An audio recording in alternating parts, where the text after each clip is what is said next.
Whenever.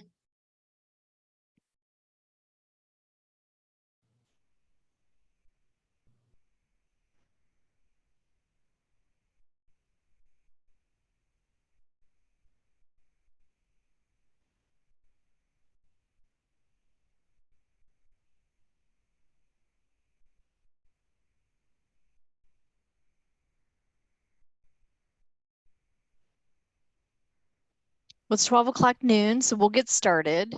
Sure, we'll have others joining. Welcome everybody to PACO's General Membership Meeting. It's February 14th. It's Valentine's Day, so happy Valentine's Day. Start off with some announcements. I want to give a shout out to Anderson's Reporting. They offer our capacity to have Zoom meetings, so thank you to Anderson's. If you're not aware, we are 50 years old this year. Not me personally, but PACO is. We all are.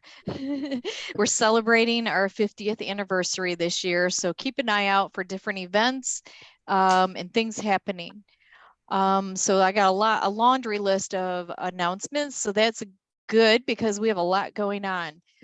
Tomorrow is the Ohio State Bar Association Paralegal Committee meeting.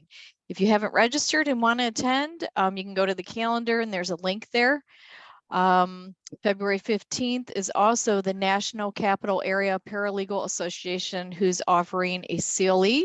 It's actually in the evening, 5:30 to 8:30. You can also see that and registration information in the news and in the calendar. February 16th this week is a workers' comp roundtable. Attorney Richard Goldberg will be presenting on working wage loss, if you're interested in attending that. February 23rd is Legal Insights with Steve Francis, who's the president and lead strategist with Franchise D&I Solutions. It's going to be an excellent presentation. I would encourage everyone to attend. It's going to be interactive. He will be sending things to me to circulate and very thought-provoking. So definitely attend. He was highly recommended by Angie Vosing, who saw him at Ohio State Bar Association CLE. March 8th is in-house and litigation roundtable with Paul Unger from Affinity Consulting Group on law office and legal department organizational techniques. He's been a speaker with PACO before. He's also excellent. Be sure to sign up for that. March 31st, Capital University Law School is offering a compliance forum for free. So if you'd like to attend that, the information is in the news and on the PACO calendar as well.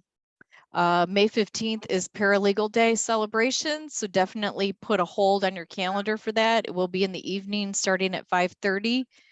September 29th is the biennial workshop and exhibition, which we have not done since 2019. So put that on your calendar. It's going to be a daytime event from 9 to 4. So hopefully you can make that as well. That'll be a lot of fun. The wellness initiative is underway, so be sure to check the news and register through the calendar and links that are out there, and be keeping an eye out on the job bank. We're going to be automating it sometime here in the future. Plus, I've seen some jobs coming through, so don't forget about the job bank. And Teresa, I didn't know if you had any pro bono committee news to share. Not specifically. We have our next Wills Clinic tomorrow evening, and I have a full complement of volunteers, so we're set to go. Excellent. I do have one coming up in March, however, that will be in Pickerington, and I will need a few more volunteers for that one. So I sent out an email probably 3 weeks ago to everybody who has completed the CLE and or volunteered in the past. So please review your emails or send me a note, and I'll bring you up to speed, but we're going to probably need a few more people for that one as well. That's March 22nd. Excellent. Thank you. Any other PACO leaders that have announcements? Nope. Okay. We will move on. We are lucky to have Andy Gregor with us today from Trust Point One. He is one of our PACO sustaining members and vendor of the quarter. So he's going to present to us on Trust Point One. Andy, handing it over to you. Okay. Thank you so much, Becky, and everybody. Really appreciate you having me back here. And Can everybody see this all right? Yes. Okay, excellent. And since it is Valentine's Day, I thought I would have a little Valentine's Day joke here. So just briefly, is your name Westlaw? Because you have everything I've been searching for. Okay, now that the cheesy joke is out of the way. Thank you all so much again for having me. My name is Andy Greger with Trust Point One. A little bit about our company. We'll just go over it briefly. So our kind of trademark is the power of one, everything you need, all with one trusted partner. And this is myself here, one dedicated point of contact. That is my contact information. If anybody would like me to send that to you or follow up with a slide deck, I'd be happy to do so. If you'd like to send me an email or shoot me a message, I would be happy to do that. So a little bit about our company. We support the total litigation lifecycle from discovery, managed review, court reporting, translation services, all the way to legal staffing as well. So we really have a lot of different divisions, a lot of really talented, dedicated individuals ready to help your firm or in-house department. So Discover One is our discovery area, and we really just want to be client-centric with our discovery solutions. We really try to suit each individual case-by-case basis for your individual needs. In the billing here, we have a simple monthly fee. We're always flexible. No contract is required. And again, we're just designed for you. We have some really knowledgeable and excellent e-discovery specialists. They, will be able to have a discovery session with you, figure out what your exact needs are. They're not going to try to upsell you or sell you on solutions that you don't need. They really want to be client focused and just try to provide the best solutions possible for your needs. So again, custom solutions.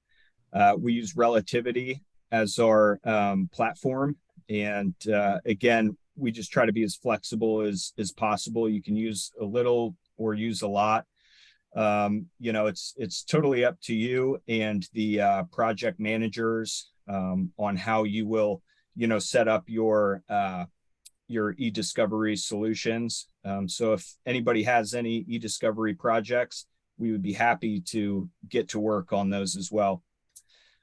So we can also assist with legal holds, early case analyses, review, analytics as well, and active learning, which is technology assisted review. So technology assisted review is really efficient and again helps to find the most relevant documents as fast as possible. Okay, so Review One is our managed review and staffed review solutions. So once we have the e-discovery data, we would be able to tailor a team of attorneys and or paralegals to go ahead and review that for you if need be. Some benefits of this, really quality. We have some expert folks who review e-discovery and collect the data. It's really efficient as well. Definitely cost savings are involved, and defensibility is kind of what we strive for. Obviously, it's extremely important, in the legal field here. So we have different review centers nationwide. We actually have 3 in Ohio: Columbus, Cincinnati, and Cleveland. So we're pretty well supported here in Ohio. I'm based in Dayton, Ohio, and really I serve nationwide, but really have some great clients in Cincinnati and, the Columbus area, Indianapolis, and things of that nature. So really, really happy to be a part of PAYCO, and, would love to serve, some folks in the Ohio area for sure with your guys' needs. We also have a court reporting division, that's actually the division that I'm a part of.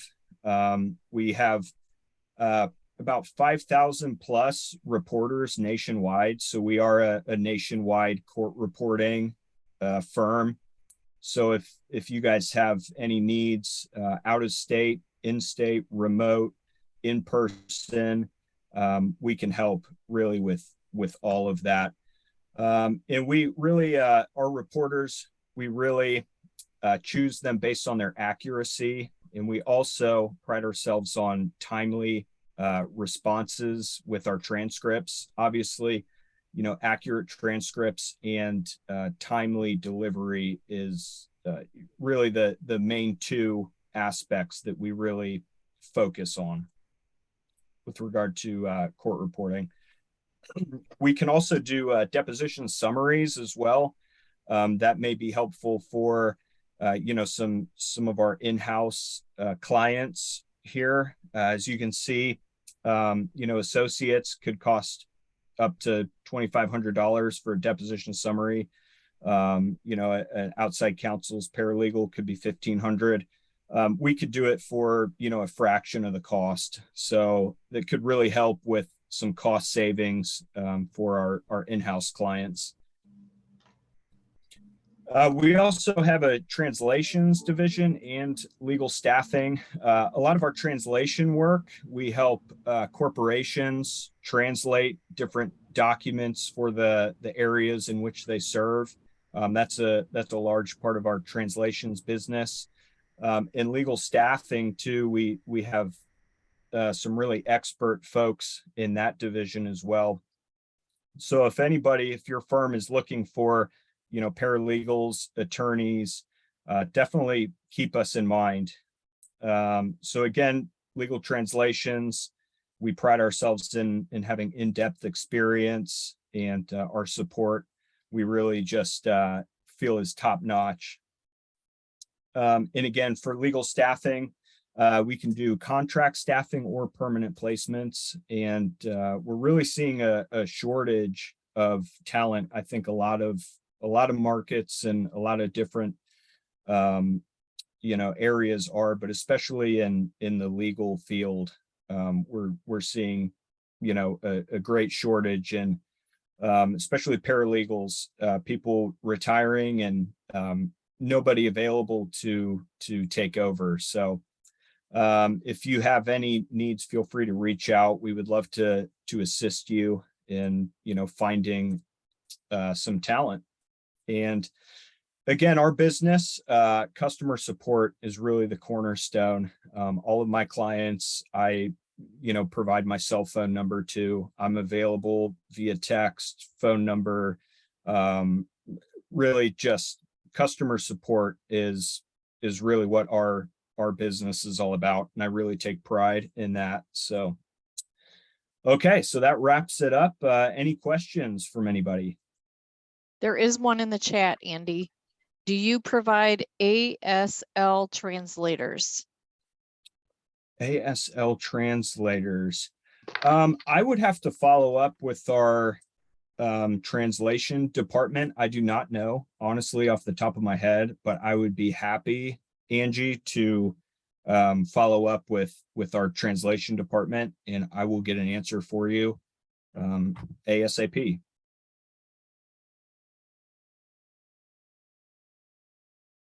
Okay, great. Thank you, Andy. Okay, thank you so much.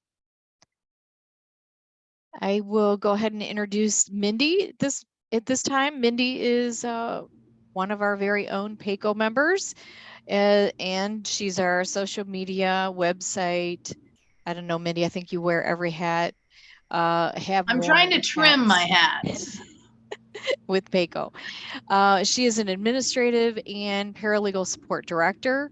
She was also appointed by the Supreme Court of Ohio to serve as a commissioner on the court's board for the unauthorized practice of law. She actively participates in PACO and has held many leadership positions over the year. And she has held many positions with the NFPA as well. She's been an adjunct professor with Capital University Law School's paralegal program. She's a featured author and a frequent guest speaker. And we always enjoy having you, Mindi. So I'm going to hand it over to you. Well, thank you. I'm trying to now find that PowerPoint that decided to disappear. I love technology. How about that? Maybe I start there. No, actually, I feel like I should start with, while PACO might be 50, Mindy's only 45. So it's exciting to have someone younger than me, even if someone is an entity. And I will say, Andy, when you said that you have people that do depot summaries, there are very few things that I don't enjoy about my job, but I will tell you, doing depot summaries are like nails on a chalkboard with me. So it's always exciting, I guess, to say the least. So let me get this pulled up and share my screen with everybody and close all my fun stuff, because nobody wants to see my fun stuff. Trust me. I don't even want to see my fun stuff. Let's see. And I don't have a good Valentine's Day joke, though I did just post something on my social media where I'm going to go with the paralegal is bringing in an attorney, and I'm like, look, they sent us a subpoena and it's cut out hearts. Super cute. I feel like I share it every year, but I really do like it. So let's see. Today we are going to talk about the hot topic of ethics in UPL. I know it's Valentine's Day, so you're looking for something sexy to do. Well, listening to this presentation is about as sexy as it's going to get in our world, but it's such a thing that is involved in everything that we do as paralegals. So, Becky, just confirm on your end, can you see my screen? Are we solid in that respect? Yes. Awesome. Because you never know, right? Mm-hmm. When it moves. Wow. It's fascinating. Tech is a wonderful little thing. So Becky had talked a little bit about me, which, again, I've been around for a hot minute.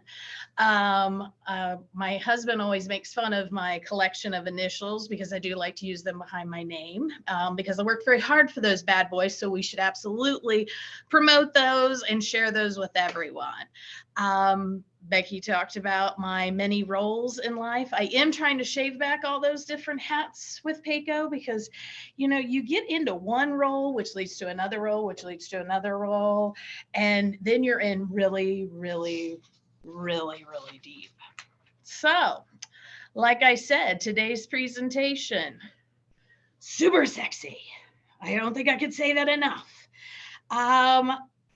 It's going to be a wild ride. Let's talk about it. I've got some really good examples. I definitely want this to be everyone, feel free to chime in and let's, share things, because we've all seen and we've all heard all kinds of things. So feel free to share.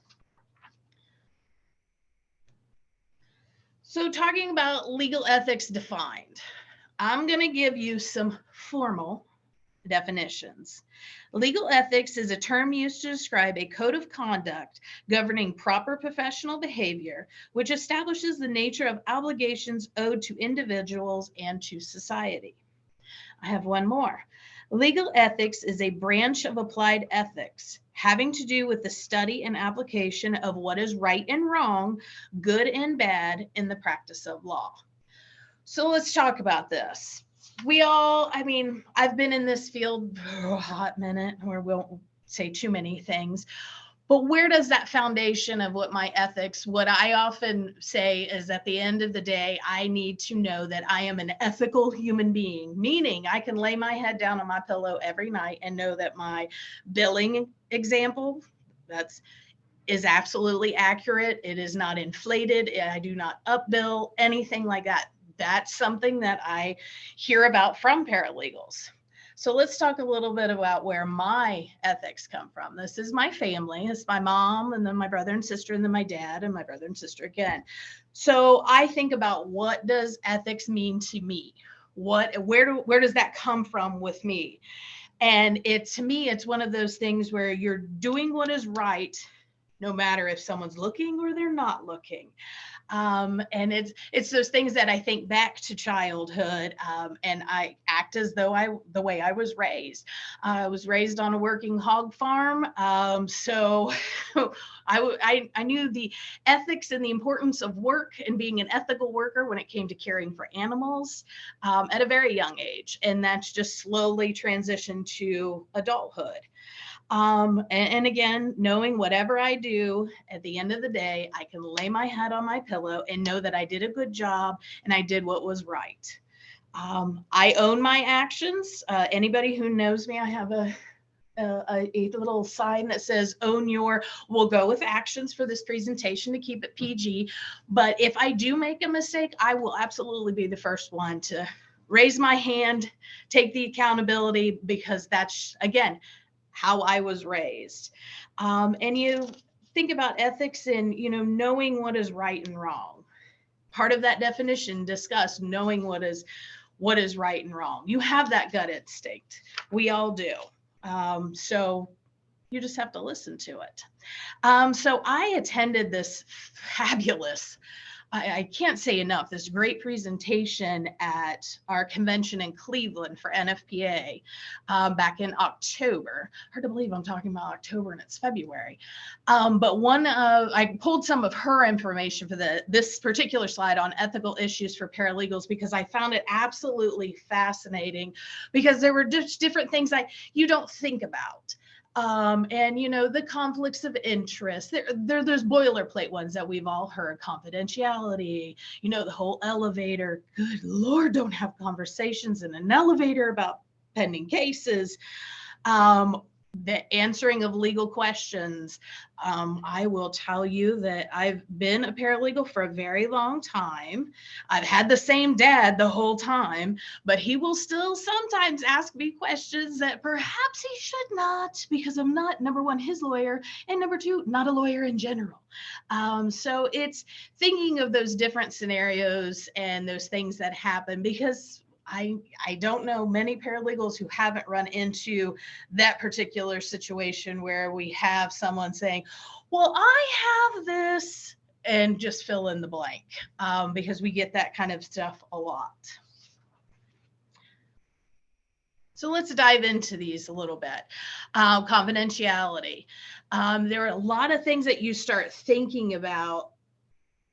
Just riding the elevator is probably the perfect example, because I'm in a building, for example, that has lots of different offices, not all law offices.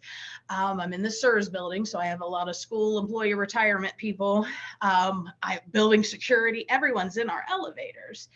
But you have to be careful, like you can't, heading out to lunch, be like, oh, so-and-so called, and you're using names, and that, they cut off the wrong limb, and I can't believe this, I would never go to so-and-so's hospital. Those are the kind of things you would be surprised, the conversations that can be had. And it's one of those things that you have to think about. You have to be careful of what you're saying in hallways, in elevators, and the entranceway into the courthouse. It's amazing. It's a beautiful building, but it is amazing some of the things that you can hear people talking about in restaurants, at parties, even at CLEs. You're giving an example at a CLE, and then you catch yourself saying a little too much, making reference to names or making references to hospitals and different things. I'm in the defense med mal world, so I'm a lot of doctors and hospitals. That's kind of my forte.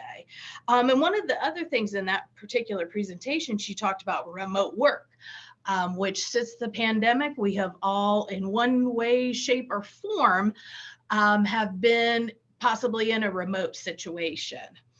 And one of the examples that she talked about was using Dropbox. Now, I will tell you, we have what we call ShareFile is what we utilize here in the office, because we were getting into that situation where you can't just dump things into, your free Dropbox and start sending it. We do have many attorneys who do. However, that was one of the things that if we're sending out anything it needs to be in a share file, which is locked down and secure, and a lot more secure than your Dropbox. Talked about personal email accounts versus business email accounts, especially when you have them both tied to your cell phone.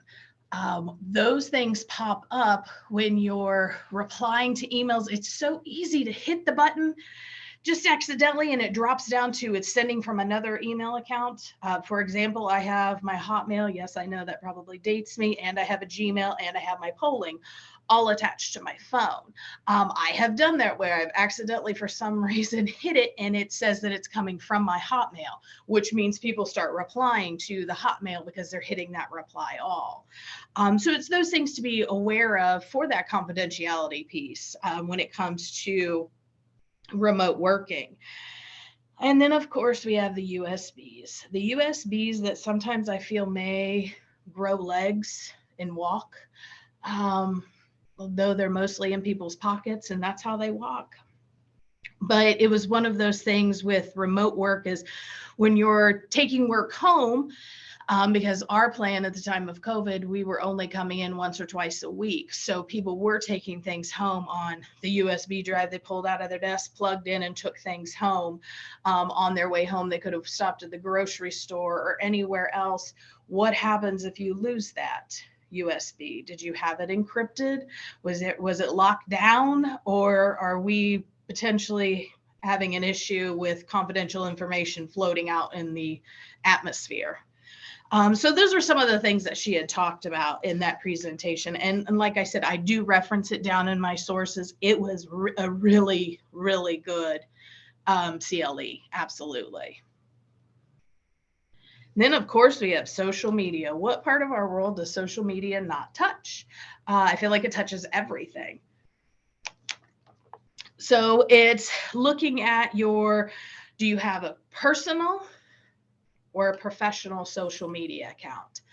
I will, using myself as an example, I look at my LinkedIn and Twitter as my professional. Oh, I'm sorry. Did someone say something? Oh, let me back out for just 1 second. We still good, Becky? Okay. Just wanted to make sure. So going back just for a second, I look at my LinkedIn and my Twitter and my Tumblr to an extent as what I call my professional social media, meaning that's primarily where I'm putting my professional post. I stick my personal with my Facebook and my Instagram. Are there people that blend into both of them? Absolutely. Are there ever clients or insurance companies that blend into all of those? Absolutely not. They stick with my LinkedIn. You just have to be aware of what you're posting. And if anyone needs Facebook police, my mother is a great resource for this. Because the moment she sees something, she will reach out and she will tell you to take it down if she feels it's inappropriate. My brother gets hit with this all the time, but she's great. We call her Facebook police. It's wonderful. We should get her a uniform, but she might get a little upset if I did that. But it's thinking about, going back to ethics. You have to be careful on what you put out there, because I will tell you it could be misinterpreted. I had recently made some posts about a whole issue that didn't involve me, but it was just my thoughts of when I am doing my leadership courses with some people that I do that with. We talk about different topics, and one of those is, integrity and not being judgmental of other people. And I really didn't think that it wasn't about me, and I wasn't having, no one was being disrespectful towards me, but it was me posting that out. And then I was getting comments like, "Oh, are you okay?" And I'm thinking, "Oh gosh, well, yeah, are you okay?" But it's what I put out. And I thought, well, someone could read that and think that I'm having some type of, issue with someone being judgmental. But in actuality, it was just a leadership topic that we were talking about at the time. So it's really thinking about what you're posting, because it can be read and read into different ways. It's much like sending text messages and, well, you said, well, did I type that, or is that what you heard when you read it back to yourself? So it's things like that that you have to think about. I also am one that will stay away from those potential hot button topics, which are religion and politics. I try to stay away from those just for my own benefit, because again, I don't want someone reading into something that I'm posting. I love the researching and stalking. I mean, officially my resume says that I research, but let's be real, it's more like stalking people, because you're trying to find out anything that you can on the internet about an individual, whether it's a party, whether it's a witness, whether it's a potential juror when you're in trial. And so you're constantly trying to figure out, okay, what are the best ways to get the most information about someone? I also encourage people to Google yourself, see what's out there, because you would be surprised. There is actually a Mindi Schaefer who literally spells her first and last name exactly like mine, which I thought was fascinating because, well, I thought my mom was trying to be fun when she gave me an I instead of a Y. But it's one of those things where you're like, oh, wow. So we pull up on many overlapping things when I punch in my name. So it's, you know, it's a good thing to do, is to check yourself. When you're checking everybody else, you better check yourself too. And one of the really cool things that she talked about at that presentation was authenticating social media for trial. And she brought up this page vault.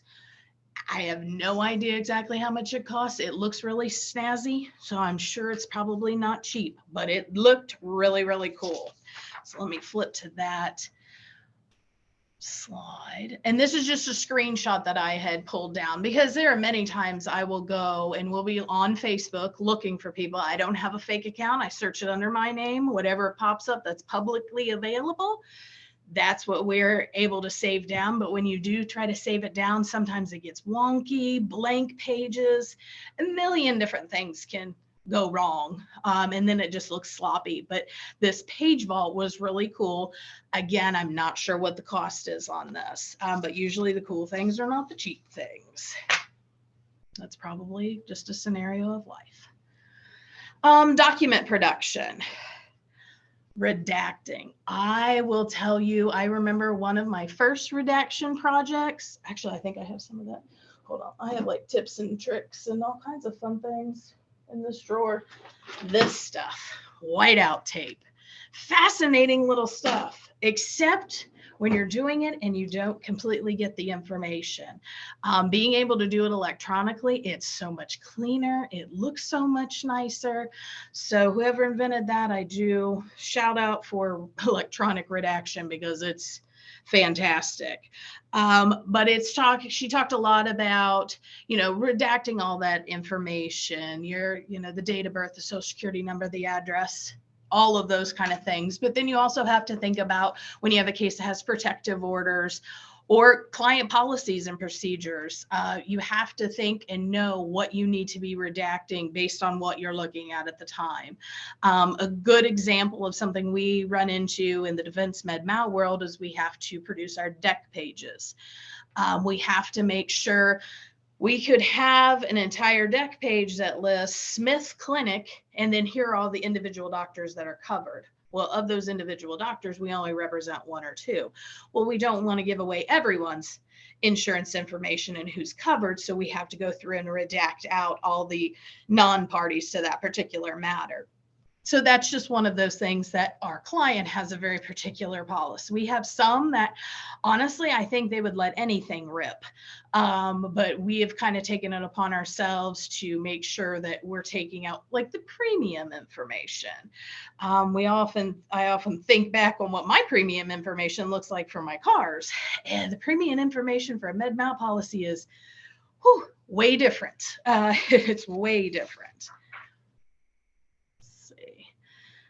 Disclosures. I am no Rachel Zane, but I wish I looked like her. I love Suits. I've watched the entire series probably at least 3 times. I will admit that I'm a big Harry fan.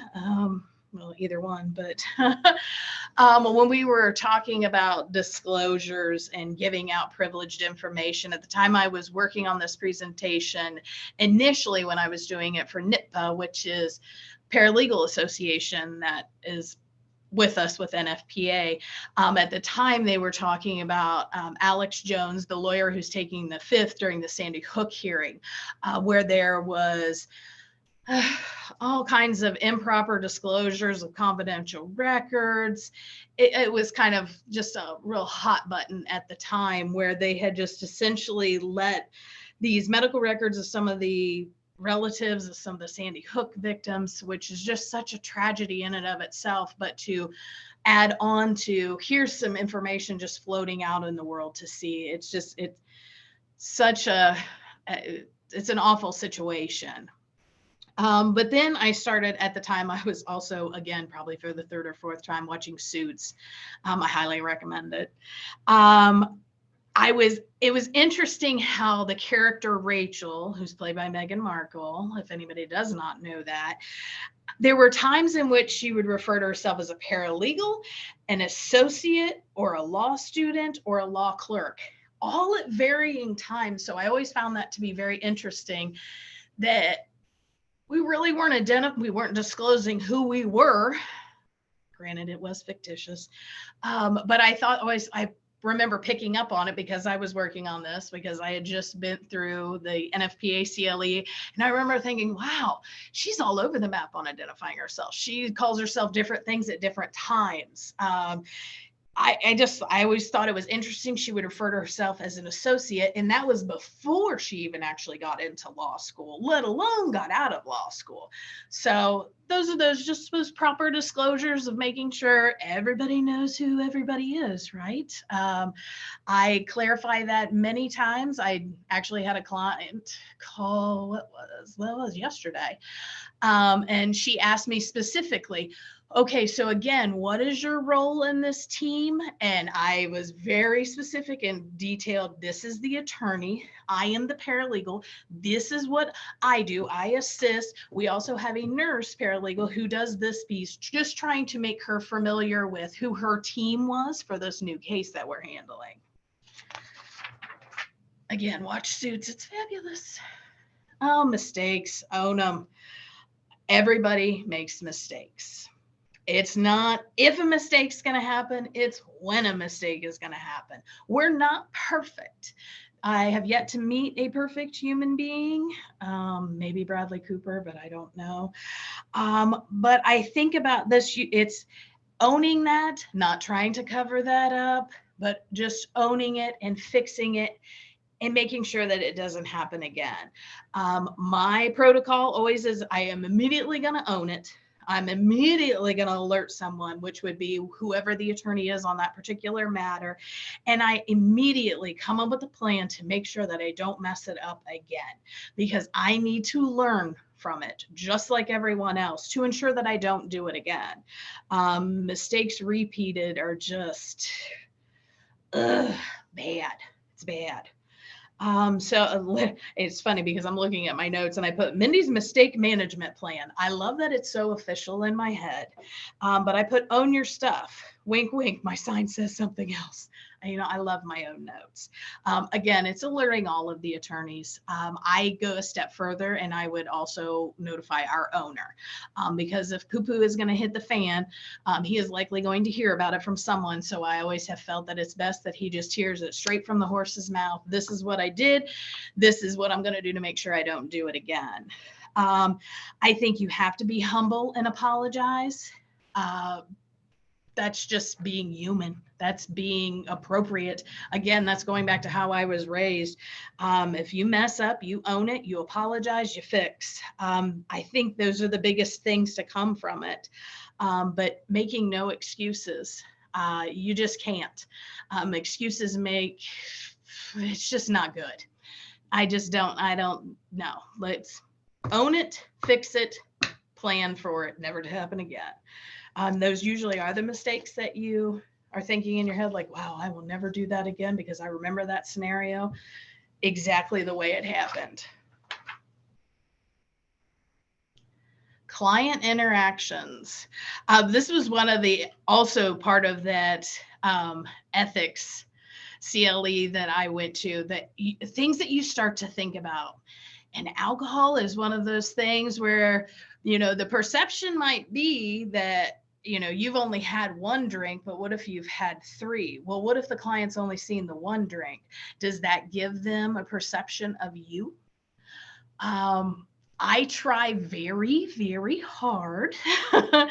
And when we are at any function with a client, not to consume any alcohol, because I don't want them to get the wrong impression of me.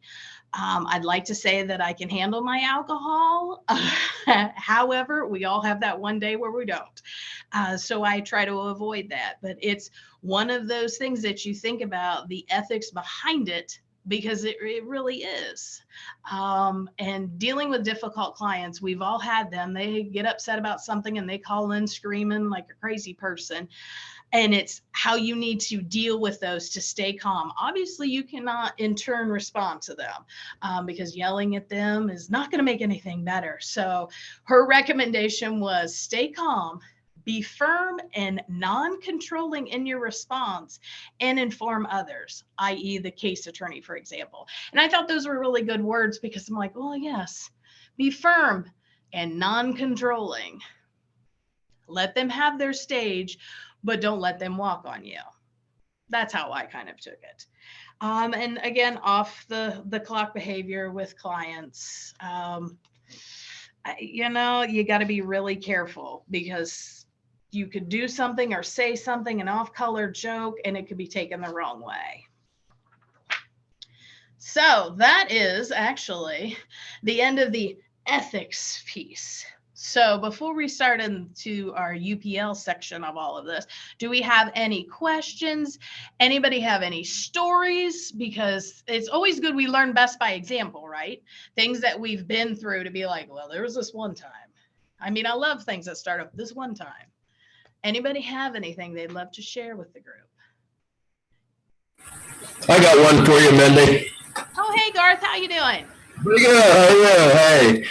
Hey, I've received calls throughout the years from law firms not knowing who I am. They got the wrong phone number and so forth. One was about discipline problem in school. And so, when a stranger knows more about the client than some of the people at the firm, you gotta really know who you're calling, who you're talking to. Mm-hmm. So be careful about hot mics. They are everywhere. That's so true. Not just at football games, right? Yeah. So just a couple little life lessons. Absolutely. Absolutely. Thank you for sharing. Anybody, anything else? The redactions hit home with me, Mindy, and my team. We recently had a case. I'm trying not to overshare. How do I, where we were actually a defendant and was not caught. So what we had produced then puts us in the position of perhaps waiving some privilege. Oh. So redactions are really, really important, from, regarding who the parties are and how it all falls into place, right? So I just wanted to throw that out there, because if you're working for a client, you're just kind of moseying through your day-to-day things. I always ask my team to stop and think about who the parties are, what should be protected, and what might happen in a court of law that we might not, we understand the court process, but we're not in the courtroom every single day, right, with the case. But yeah, it can have a domino effect if something is not redacted that should be redacted. Absolutely. Thank you for sharing that. Anybody else? And now for the next exciting piece of ethics and UPL. Wow, I'm like, I could have my own music in my own head. So as Becky had mentioned before, one of my one of my many hats that I wear.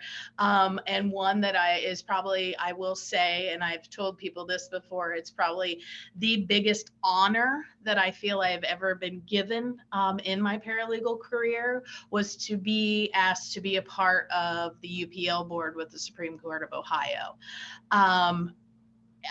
It happened to work out because at the time, the secretary who was in charge of establishing the board and working with the court to get the board in place and spots filled, actually was someone who had came to a PACO presentation and presented to us. And that's how I got to know her. So if I can't say it enough, there's the positive plugs of being a part of PACO is the people that you meet, because you never, ever, ever know when that's going to come into play. And literally when she called me and said, would you be interested in this? It started off with, we met a long time ago when I presented for PACO, and I'm thinking, oh my gosh. And it had been a hot minute. It had been several years ago that we had met, but I thought that I was like, wow, I might talk about things coming full circle. So just another plug for being involved in PACO and getting to know members and getting to know our speakers and our vendors and our sustaining members.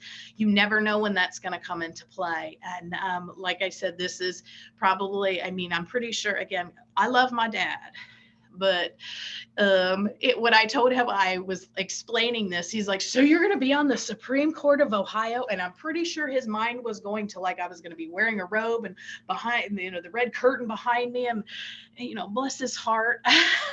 But it was one of those things where, again, I'm just a small town girl, born and raised on a hog farm, graduated with 53 kids from my high school.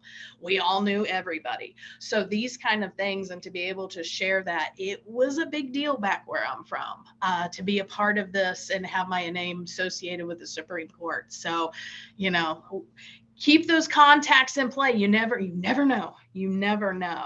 But talking about what that board does, we're on the website with the Supreme Court of Ohio. There's a lot of information about what the board does and how it works. So I would encourage anybody who is interested in what the board does, definitely check out the website. They're really good about putting out information as far as what the board handles, that whole process. I'm going to briefly go over it, just to kind of give everyone an idea of what that process looks like. So information can be submitted to the Office of Disciplinary Counsel or to the local bar association. And what they do is they turn around and forward that information to the secretary of the board. And then they will refer it to our UPL board to investigate. You can also have the Office of Disciplinary Counsel as well as your local bar. They will do their own investigation. They will determine if there's any type of probable cause.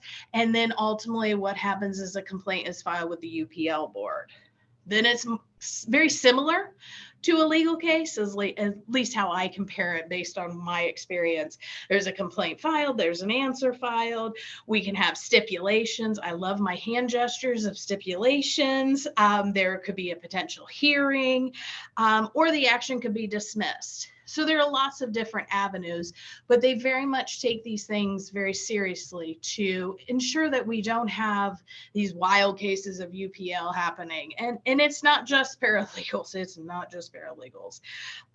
It's all walks of life, all different types of cases. So you can absolutely check out the Supreme Court's website for more information. And then I encourage you just to Google UPL. It's fascinating what is out there. There's a lot of information out in the world on the World Wide Web that can be good or bad. So I just wanted to give perhaps just an overview definition. The practice of law by a person, typically a non-lawyer, but sometimes it can be a former lawyer, just saying, who has not been licensed or admitted to practice law in a given jurisdiction. Or perhaps they lost their law license, but they still are like, no, I can be a paralegal now, right? Not exactly how that works. A good example of UPL would be drafting a deed or filing a complaint. Drafting of a deed or filing of a complaint by someone who's not an attorney. Those are probably the very generic examples. Obviously, you can be pro se. I would not ever recommend it, but you don't want to. I can't have my neighbor come to me and be like, hey, can you file this complaint on my behalf? Because you're part of the legal world. Well, that doesn't mean I'm an attorney. Those are the things that you can't. It's, again, I feel like it's common sense, but I feel like I'm in this world. When I think of the world outside, like people like my dad, or just any layperson who's not a part of the legal world, when you say UPL to them, they just kind of nod their head. So it's trying to explain to them what that could look like. So of course we're here because we're paralegals, right? So what is paralegal UPL? What does that look like? So here again, the hot list of things that we can and cannot do. We can't enter into a client-attorney relationship. We can't negotiate fees. We cannot misrepresent, oh my goodness, I'm getting tongue-tied today. Not misrepresent ourselves as someone who can provide representation and not give legal advice. It is amazing how many times you're asked things, but you can't. So the golden phrase, I do like this. Paralegals and non-lawyer staff should be able to perform many of the services that lawyers perform, so long as they do so under the lawyer's supervision and that lawyer maintains responsibility for the work. The golden phrase. Many times I will get calls from clients because I'm their first line, right? Usually they can't get a hold of the attorney immediately. So they're like, well, is Mindy there? And many times I come back with, Attorney Smith had requested that I ask you about this, or that Attorney Smith had requested I obtain this from you. I'm very, very cautious to make sure that I'm saying the attorney. Like, I checked with Attorney Smith on your question and he said, those are the things that I want to make sure that they understand. It's not Paralegal Mindy on their team saying this, that it's Attorney Smith on the team saying this. So those are I call that my name dropping. But I think that is what saves us as paralegals, because I don't want my client on the other end thinking, oh, well, Mindy said, because Lord knows we don't ever want to hear Mindy said. So we're going to go through a few examples that I had pulled related to UPL. And I put the case information down if you want to look any of these up. These are not ones that I've had any type of involvement with. Maybe I should clarify that. But I'm going to give you a little backdrop about this particular case. So Paralegal Schmidt operated a perfect solution in Bay Village. It specialized in loan modifications and bankruptcy petitions. At the time, Paralegal Schmidt claimed to be under the supervision of an attorney. Well, come to find out, we were not. So Paralegal Schmidt had accepted $1,000 for a client to do a loan modification. Okay, so how you doing a loan modification if you're not an attorney? Schmidt sent 2 letters to the client's mortgage holder on another attorney's letterhead who had employed her at the time. So we're working as a paralegal in a law firm, but we're doing a little side hustle, just using their letterhead. She did ID herself as a paralegal for limited purposes of negotiating the loan modification. However, there was also a foreclosure happening at the same time. While the paralegal's trying to do a loan modification, we have an attorney who's working on a foreclosure. Well, the foreclosure ends up going through. The client terminates Schmidt because they're like, well, you were working on a loan modification. How did the foreclosure still go through? Once all the documents back, once the fee back, of course, Paralegal Schmidt does not return any of the documents or the fee, and that ends up getting referred to the UPL board. At the time when she presented to the board, she had claimed that she was supervised by an attorney, and the attorney actually had said, no, I had actually fired her. She was ultimately fined $5,000 by the Supreme Court for this. There's a lot of information out there about this particular, it's just fascinating what people do. But how many times do I think when I'm sitting and I'm working on things, I mean, I have firm letterhead. I have access to firm letterhead, but what I think in a million years, I'm like, oh, well, we're working on this foreclosure for her, but hey, I think I could get her a loan mod. Let me try that. Not ever has that crossed my mind. This is another example. This one's in New Jersey. This is my New Jersey. One of the other things that we kind of see a lot would be like the loan modifications. This particular case was about a child support dispute. And the plaintiff enters into a contract with this paralegal service group to prep this documents related to disputing his child support. Unfortunately, obviously, Carmen Paralegal Services was not operating under an attorney. It was just literally a paralegal. So there were documents provided. Ultimately, what ends up happening is, of course, the application gets denied. The court sides with this with Mr. Barron's wife on the child support issue. Again, he wants his money back, wants his information back, and then realizes, oh my gosh, you don't even have an attorney associated with your group. So I would say, when you're looking to get an attorney, and I know it's so hard because attorneys aren't cheap. We all work for them. It is not cheap to get an attorney. It is not. But I feel for the people who get in those situations where they're like, well, you can fill out my paperwork and I'll go take it to the courthouse and file it and everything will be fine because you're close to being a lawyer, right? But we're not. Paralegals are not. So let's go to our next example. And really, I did not specifically pull up all paralegal UPL because there are others. There could be a real estate person who somehow gets himself involved in estate planning documents. I mean, there's lots of examples of UPL out there. Again, Google it, and it's amazing what you will find in all 50 states of what happens. In this particular case, Paralegal Spicer owns this company, claims that he subcontracts with 26 other attorneys. So people come to him and he's like, oh, well, I subcontract, so I will prepare it and then I'll have one of my subcontracting attorneys review it and make sure that it's good to go. This particular person pays $2,100 to retain the services. He's told by Spicer that, you know, here, this is your attorney. Here is his name. Again, he's one of my subcontracting attorneys.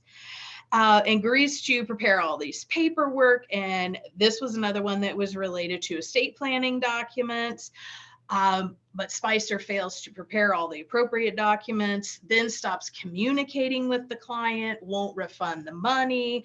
And what comes to find out is the client finds out that actually the attorney that was allegedly their attorney had no idea who they were, what they were, had never been contacted by Spicer. And that one ends up getting referred to the UPL board as well. And there's a fine of $10,000. For sake of, I have quite a few examples on here. There are quite a few examples on here, but for the sake of keeping us on time, because I know we are all on time, I'm going to slip to the, are these UPL? This is the quiz portion of the presentation. So are these UPL violations? Patty Paralegal meets with a new client of Larry Lawyer. Love the names. The new client is preparing sworn answers to discovery questions with Patty and asks, what does prima facie mean? Patty provides a definition and types up the client's exact answers. Is that UPL? So let me minimize. And that's a question to the group. Does anybody feel that that is UPL? Everyone buzz in. Not Like as a long game. as she's working under Larry Lawyer's supervision and she has him review it before the document is complete. Mm-hmm. What about her providing that definition? That's common. I mean, you can look that up in any dictionary or Google it. Anybody can do that. And I think when I think back, of course, it's a fictitious situation, but I think, well, when I look online or I look in Black's Law Dictionary, because that's what I was raised on, I that might have helped, you know, again, just a good example, but absolutely, the attorney's got to look at it. Does anybody else think that it is wrong and that it is UPL? Okay. Good job, Teresa. Okay, the next one. Larry Lawyer is on vacation when a client comes to file bankruptcy. Patty Paralegal has been working on the bankruptcy case for 5 years and prepares all the forms for filing, which is pretty standard. I was a I was a bankruptcy paralegal for a hot minute, and we used to literally, I would prepare all of the forms. Client wants the forms filed that week to avoid judgment on a credit card. So Patty finishes the forms, signs Larry's name, and files them for him. I feel like this is a no-brainer, but Lord, I love the questions. Anybody think that's not UPL? I mean, that's just dumb. I mean, that's just, and again, sometimes I think about ethics at UPL, that's like common sense. I'm like, your gut has got to be telling you if I'm signing somebody else's name. So because it is 1 o'clock, I will end it there to keep us on time. But I would say if you ever have any questions, feel free to reach out. I can absolutely put you in contact with anybody if you're running into a situation where you think, oh my gosh, is this UPL? I have lots of great contacts with the position that I hold with the Supreme Court. So I am sure I could put you in touch with somebody to help out. Well, thanks, Mindy. This has been awesome, along with the little pop quiz at the end. Yeah, right? Thanks everybody for attending. Be sure to check the PAYCO news and the calendar. There's lots of events going on in the near future, this week and beyond. So thanks for attending today. Have a great day, everybody. Happy Valentine's Day. Bye, everyone. Have a great day. Thank Bye. you. Thank you.